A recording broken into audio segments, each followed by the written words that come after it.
I welcome you again, my dear students. आज हम बात कर रहे हैं reproduction in algae.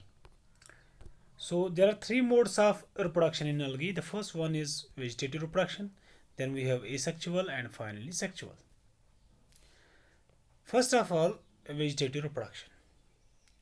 In vegetative reproduction, any part of the thallus, any part of the plant can give rise to a new individual.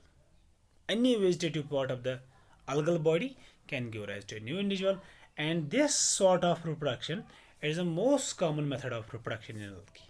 So two things you will remember: in vegetative reproduction, any vegetative part of the plant of the alga can give rise to new individual, and this is the most common type of reproduction in algae.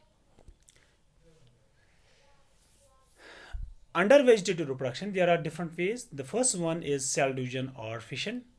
It is found in case of unicellular forms like Chlamydomonas and Synechococcus. For example, this is the Chlamydomonas. This is Chlamydomonas having two flagella. It will divide and result in the formation of two daughter cells having same structure as that of the parental cell. Okay, so cell division or fission, it occurs in unicellular forms like Chlamydomonas and Synechococcus. The next one is fragmentation.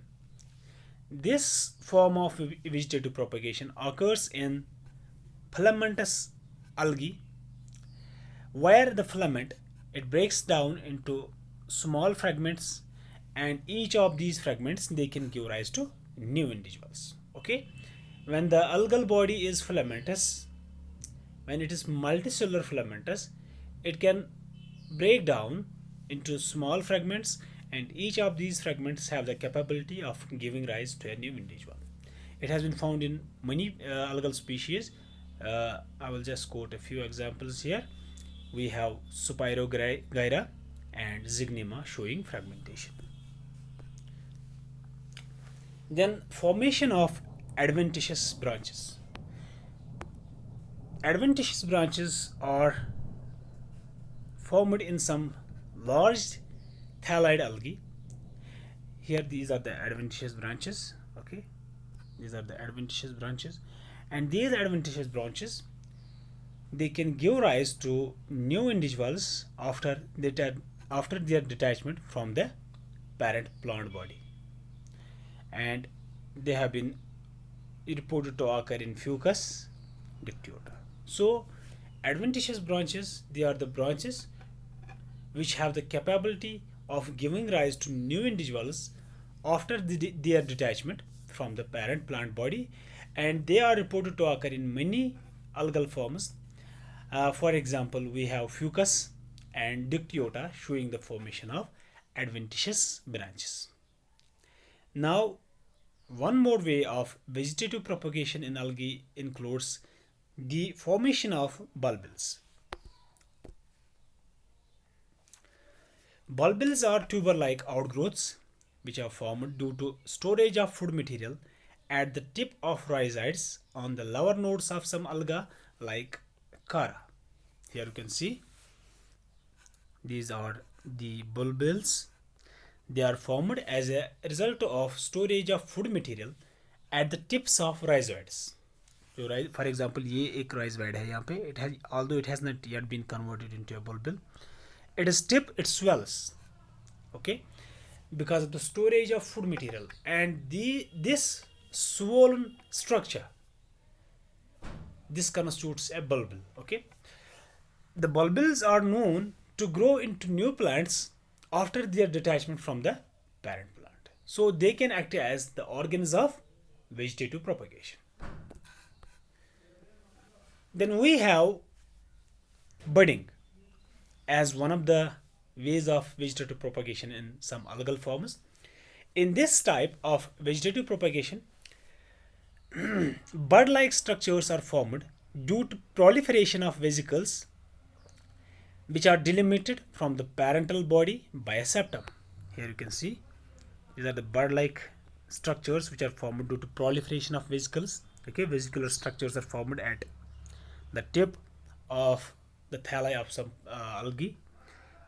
They are finally separated from the parental plant body by the septum. Okay, for example, here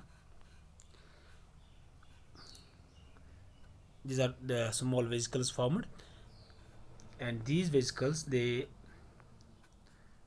ultimately get separated from the parent plant body by transverse septa.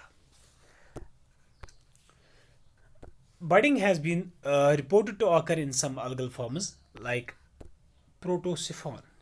Okay, these are the small bud-like structures, and these buds, they have the capability of giving rise to new individuals. And finally, the akinets.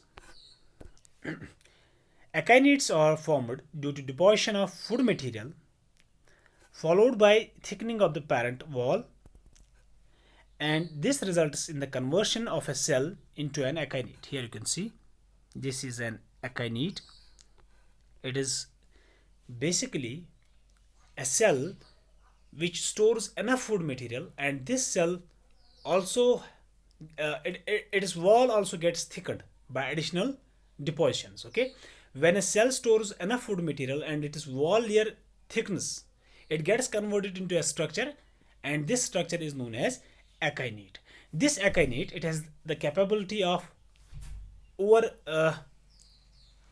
it has the capability of surviving under unfavorable environmental conditions, and when favorable environmental conditions return, these akinetes, they can grow into a new individual. So the akinetes are the cells which have enough food reserves and which have additional wall layers, and these act as organs of, you can say, vegetative propagation. So this is all about the vegetative propagation and the different ways that are found in algae. In the next part, we are going to talk about the asexual reproduction in algae. Till then, stay safe, take care.